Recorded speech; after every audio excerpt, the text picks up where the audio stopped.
No, no, 1 minute, ma'am. Don't worry, don't worry. Everyone will get their chance. Sabka mauka aega. Uh, so please identify yourself. I mean, you know, you may be famous, but we don't know who you are, I mean, some of us. And ask a question. Please don't deliver a speech. You know. Yeah. I think she's coming. Yes, ma'am, please. So we are opening the floor for questions, and the questions, can you please keep them very short, like And he said? tell us who you're asking the question. Yeah, many will be for you. Okay, so we'll begin with Vinita ji. No, Yeah. that lady's already standing. Oh, sorry. I have a short question. Yeah, yeah. I thought you were going to wind up. That's why I was getting, I wanted my question in. I'm Anu Jindal. I'm an art historian. And my question is to both of you really, that I thought we are here to talk about Barkha. You know, the title is Where the Mind is Without Fear. And we've talked about everything except Barkha. You know, about BJP and who. Well, in some ways, I would Manmohan. say. In some ways, I would say what I've said also represents who I am. Yeah. So they're not really divorced. And the fact is that to be outspoken, which I continue to be in the environment we live in, I think does represent where the mind is held without fear. But where does your strength come from? How can you be fearless? Where does your inner strength come from? You know, nobody is fearless. So I won't use such a big word for myself. I was asked that when I went to the Kargil front line. I'm asked that when I went to Libya and Egypt, and I'm asked that today. I think you just decide that something is more important than the fear. There is fear. Everybody carries fear. But then something larger takes over. For me, to be truthful to who I am is larger than any subliminal fear I may have. For me, the adrenaline rush and the passion that I feel, what keeps me awake at night, is larger than the fear. So the fear never goes away, but something larger than yourself takes over and helps you block it out. No, and I think it's a great question. Actually, I'm not accustomed to reading topics or being on them. We are all rebels of a kind. And plus, if you really want to know about Barkha and you know what food she likes and all that stuff, look up Wikipedia. It was more in Wikipedia the. also has 3 husbands for me, none of whom I've met. So there you are. And that will be far more exciting for an artist and an art historian like you. I missed my own marriage. Isn't that interesting? 3 of them, can you believe it? That is true. Sohail, thank you for that suggestion. We definitely are going to get some essays in from youngsters. I just also want to say we don't just do events like this. We do a lot of other work, and which I had spoken about. But this question is for Barkha. Barkha, I have a personal disappointment regarding Kashmir. Actually, Flo does. We managed to actually open or get into conversation and got a lot of support from Mehbooba Mufti, from the Deputy CM, the Education Minister, to open a chapter of Flow in Srinagar, which naturally now we have not shelved, but hopefully we have postponed. I just want to know from you, because you were there. Yeah. And we've made multiple trips as well. Exactly what happened and how bad is it? Just a short thing, because there are so many of us registered to go down to open this chapter. Look, if you mean how bad it is, somebody called me the other day and they said my mother's dying wish was that her ashes should be immersed in the Dal Lake. And can I go? I said, please go. Nobody will say anything to you. Please go. The people are not at war with other people, right? Don't think that the Kashmiri is out to get you or is going to pelt you with stones. No, you will actually be surprised at how warm and hospitable they are, and they will be. But yes, this is a valley that is just coming out of a very tenuous situation. I described it this morning in Hindustan Times as putting a lid on a pressure cooker that still has smoke and fire. Right now it's that. I hope it will settle, and I hope that you will go back, because don't abandon it. One of the things is that the private sector has abandoned the Kashmir Valley. So, you know, the army commander there said to me, what does a young person do? Think of a city which doesn't even have a cinema hall. What does a young person do? What do you do in that place? So please, please, please, it's a wonderful initiative. Wait for a couple of more weeks. I am confident that things will settle down and you will be able to open your chapter. Although, you know, I'm a great believer. I would open it now. No, I'll tell you why. It's a serious thing. If you accept that there is a problem, then deal with the problem. Deal with the problem. I agree. You know, you can't postpone a decision. There's no personal because risk of to any because of of you. lack of courage. I agree. True, true. But it's curfew's been lifted. Give it another 10 days. You'll be able to do it. Perfect. Meenakshi Rani, Life Member Flow. Welcome to both of you. My question is for Barkha. I watched a show of yours which was A Billion Rising. So my question is, what is your message for women today, particularly since that was to express your protest through dance, which is actually derives from voodoo, but we won't go into that. So what is your message for women who face all kinds of things, from glass ceiling to violence? What would your one message be for them? So I was recently opening a global conference in Denmark with some really sort of, stars from different walks of life who are all female. And Annie Lennox, who's this, wonderful rock star who had this song called Sweet Dreams Are Made of These, she said, I'm tired of going to a room full of women where when you say, are you a feminist, they'll say if, but, maybe. So I said, you know what, let's just do a test in this hall. The hall had 5,000 women and men. This is not a question only for women. And I said, those of you who would call yourself feminists, stand up. 5,000 people stood up. It wouldn't have happened 15 years ago. And then I was asked, how do you define the word? And I said, it's very simple. There's no if, but, maybe. Feminism is about freedom. And millions of women still don't have freedom. And what freedom? The freedom to be whoever the hell you want to be.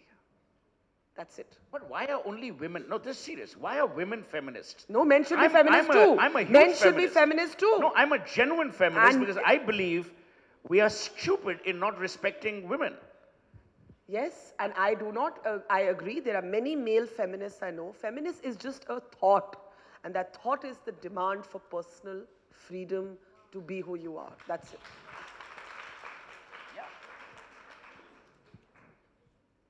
Go ahead, please. Sorry, I'm not a young woman, but I think you've touched upon a topic which is, it's really critical for humanity. So it's not about men or women.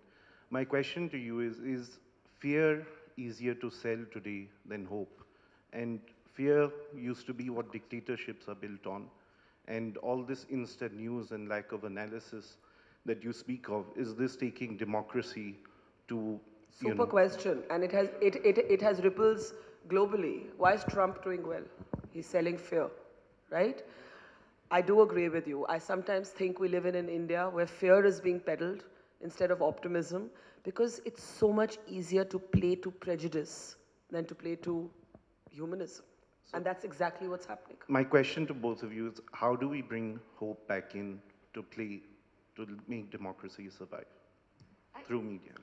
Personally, I was speaking at a panel last week with Mukesh Godrej and Ajay Piramal, the same, India in Bombay. Let me tell you, I'm a great believer in India and in Indians, personally. I believe we will never be put down, we may be restrained, but the resilience that India and Indians have is formidable. I have great hope in the fact that the young have taken to an engagement with politics, with literature, and may their tribe increase. I'm very, very optimistic that India doesn't have to look for hope. India has hope embedded in it. If you go into your own, spiritual domains or religious domains, I mean, Hinduism, it's a way of life. We postpone every goddamn problem. We say, "ठीक है, अगले जन्म में कर लेंगे." I mean, isn't that hopeful? Our relationship with God is transactional. I mean, if Malaya had known, he would have never donated so much of gold to Balaji. So, you go to God, "Acha, I will tie this dhaga if you give me this." We are hopeful of everything. We have started bargaining with God, for God's sake. We're the only people who bargain for everything. In China, you tell people, stand in a line, they'll all stand in line. In India, you tell people, stand in line, the first guy will say, "But why?" We are hopeful of breaking the system. So I think a hope is part of our DNA. We shouldn't be worried about hope. We're the most hopeful society. Hi, I have a question here. Please go ahead. Yeah, please go ahead. Unfortunately, amongst these beautiful women, I'm not a henpecked husband. My wife is sitting at home cursing me for spoiling her Saturday morning. She's delighted that you're out of her way. I hope And I don't know who she's sitting with and watching a movie. with her mother-in-law. Well, I hope there's no Murder at Noon, which is a Hitchcock movie. I didn't have any reference. I am General P.K. Sharma. I am Director, MIT Law School at Gurgaon. Press or journalism is supposed to be the fourth pillar of the country. But instead of fourth pillar, you yourself have started calling it an industry. Industry is for earning. I think that's the problem, where you have divisions, you have people here and there. I think that's semantics. It doesn't matter. I say profession, I say industry, I say job. I'm doing my job, you'll say, why are you calling it a job? That is, let's focus on something deeper than semantics. No? How's Amity doing, by the way? Wonderful. The fact that I'm here is doing very well. Well, that says a lot about what your students also wish, like your wife. I think we must go beyond wordplay. The lady at the back, yeah, please go ahead. Yeah. No. Just shout it out, yeah, we can hear you.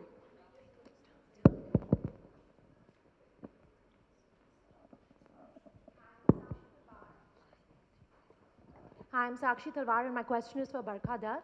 So, with the constant criticism of women in media, what do you think the future holds, considering there's degradation of the same and it's on a constant rampage? What's your opinion about that?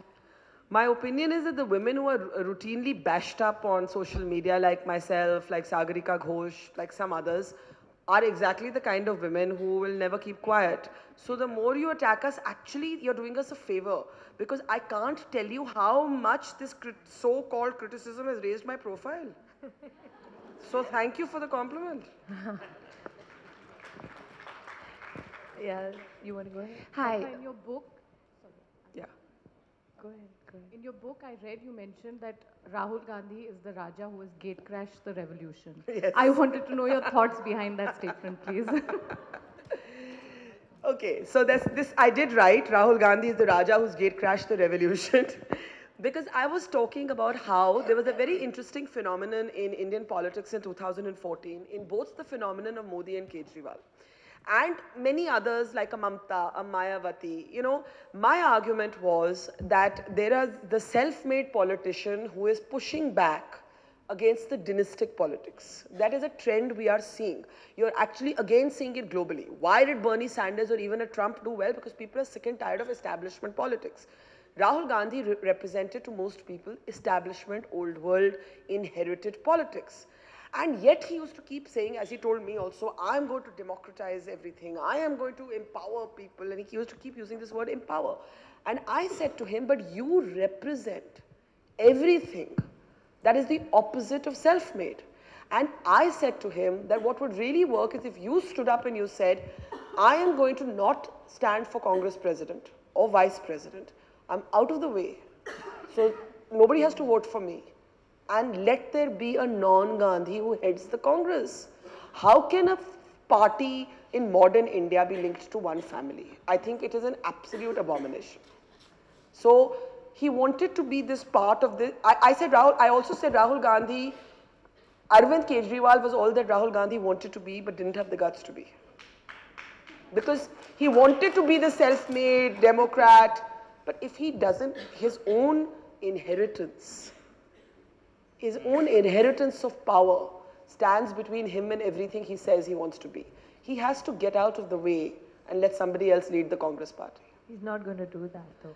Then the Congress party is not going to come back for a long time, because India has changed and the young Indian does not want a dynast to lead this country. Hi, I want to ask. Where are you? Yeah, right here. Yeah. So all over the world, one has observed the media, which is supposed to be the watchdog of the society, lands up being the lapdog of power. Whereas you have refused to defend, endorse, or perpetuate the core beliefs of the establishment. At the same time, your rivals like Times has become a media tool. My question, ma'am, to you is, how do you do it? And how long you think you can hold your turf? The might of the state is going to get you. Are you not afraid? What can they do?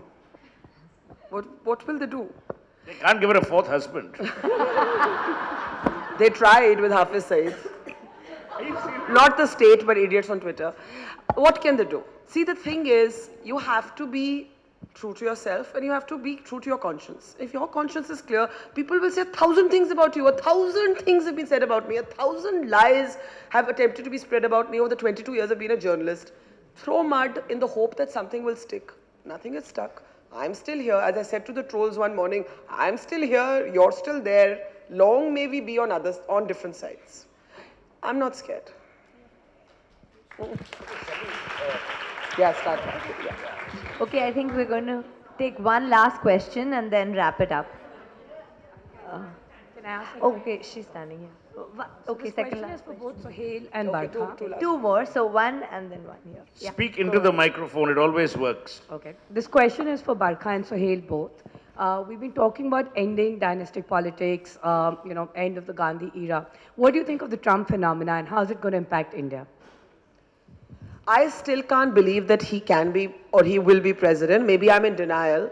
And the only reason I don't believe that is because I think too many groups will actually consolidate against him. So I don't see most women voting for him. I don't see most African Americans voting for him. I don't see gays voting for him. I don't see Latinos voting for him. If he is voted by some freak of accident or whatever, he can't be this person as president. I think a lot of this is like bullshit playing to prejudice because he thinks that middle white America's men will vote for him. He can't be the president he thinks or he rhetorically talks about being. But I think we all have to hope.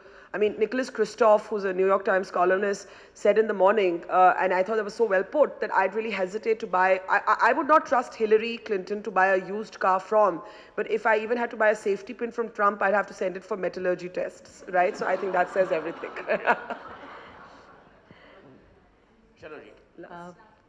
I thought that it's a good idea to wrap up with some solutions that Sohail was saying, that how do we alter these shouting matches. So my question is to Barkha, that can we do something in your channel to educate people? For example, how do we alter these severe ideologies that Sohail mentioned? Can we, like a Hindu today will define himself a Hindu, he doesn't know why he's a Hindu.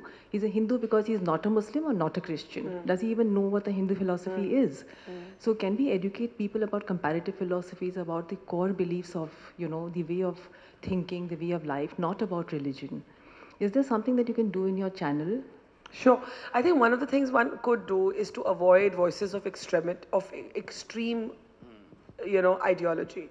I do believe that one of the things that has ruined conversation is that you set people up to have a quarrel, right? So you'll call some complete freak who doesn't represent anything but himself, and then you'll call some opposing viewpoint, and we have to stop doing that. We have to call people who sit in the middle. I really believe most sane Indians sit in the middle. We're a centrist culture, we're a centrist philosophy, we're a live and let live culture, and we need to give platform more to those voices. Ma'am, I have a question. Good afternoon. No more questions after this. This is the last question. Thanks. I'm Tanya Singh. I'm a student of journalism. So a few months ago, me and my batchmates, we had personally interacted with Mr. Vishnu from NDTV. I had asked him that according to if the media ever strikes a very good balance between the negative and the positive news that they disseminate, and if they do so, do you think that will determine how, if the country is able to be, that will determine that the country may get, less serious, that can determine how positive a country can become? I don't think it's the job of journalists to be PR agents. So, and the only, just a second, and the only answer I got was 3 words, Tanya: bad news sells. So what is your answer on the question? Can it help India become less serious? I think we don't have to amplify bad news. We shouldn't amplify it. But equally, our job is to be that watchdog, as you all said. So watchdogs do look out for what goes wrong, right? Are you in the Amity School of Journalism? Yes. Explains the complexity of the question. Okay. Have a splendid afternoon. Are we done? Yes, we're done. Thank you so much, Barkha and Sohail, for a truly mesmerizing and enriching experience.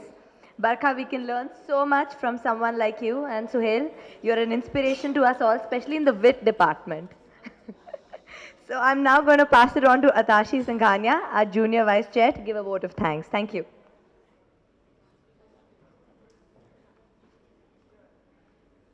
Thank you, Vanita. The question isn't who is going to let me, it's who is going to stop me. Ayn Rand. These lines describe Barkha Dutt in the best manner possible today. On behalf of YFLO Delhi and everyone present here, I would like to thank you for this exciting, insightful, and honest session. May I now request Trupti Gupta, our chairperson YFLO, to present a token of appreciation to Barkha Dutt.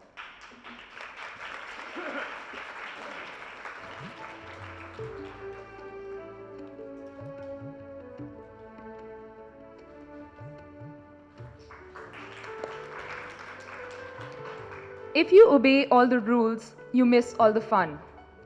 A big thank you to Suhail Seth, who with his charm and wit has made this session a success. May I now request Karishma Bedi, committee member YFLO, to present a token of appreciation to Suhail Seth.